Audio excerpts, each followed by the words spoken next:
Right. ఇక పెద్దిరెడ్డి కుటుంబాన్ని అవమానించాలని మిథున్ రెడ్డిని జైల్లో వేశారని వైసీపీ ఎమ్మెల్సీ బొత్స సత్యనారాయణ అన్నారు. రాజమండ్రి జైల్లో మిథున్ రెడ్డితో ములాఖాత్ అయ్యారు బొత్స. భవిష్యత్తులో పరిణామాలు చాలా తీవ్రంగా ఉంటాయని హెచ్చరించారు. చట్టాన్ని చేతిలోకి తీసుకున్న వాళ్లను ఆ చట్టమే దహించి వేస్తుందని బొత్స విమర్శలు ఎక్కుపెట్టారు.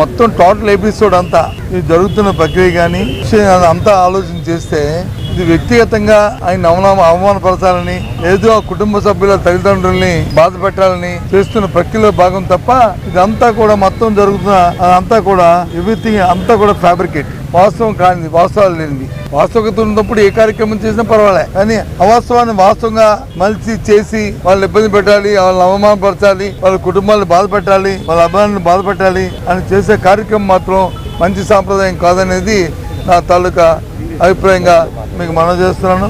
అయినప్పటికీ ఆయనకి మనవి చెప్పాం, ఎప్పుడైనా న్యాయం ధర్మం గెలుస్తుంది, ఏ ఇబ్బంది పడుతుంది అని చెప్పి రావడం.